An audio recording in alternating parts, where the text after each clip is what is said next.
ito yung bagong Bluetooth speaker na talaga naman napaka-futuristic ng design, napakagandang ipang-display sa ating mga computer, ipang-display sa ating mga TV. Ito nga pala mga idol ko, yung bagong Bluetooth soundbar ni Robot na may model na RB280. Ang kagandahan po dito is 20 watts po na speaker yung ginamit nila at meron po siyang battery capacity na 2,600 mAh na kayang umabot ng 48 hours, kaya magagamit po natin siya ng matagal. Tapos tignan mo naman yung RGB light nito, talagang buhay na buhay, kaya naman napakaganda niyang tignan sa ating mga setup. Ito naman po yung kanyang power button, pag pinipress natin, mau-on po yan. Tapos ito na rin po yung kanyang volume control, and then ito po yung kanyang select button para sa Bluetooth or kaya naman sa ating mga SD card, play and pause button, at ito po yung pag-change ng RGB light. Kapag pinindot po natin yan, ayan, tignan nyo, di ba? Nagbabago po yung RGB light niya.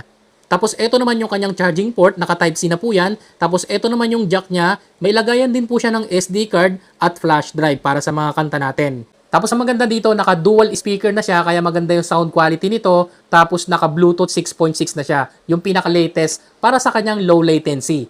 At para may idea kayo sa sound quality ng speaker na to, magpe-play tayo ng music. At ito, mag-play na tayo, simulan muna natin sa mahina, tapos lalaksan na lang natin. 1, 2, 3, go!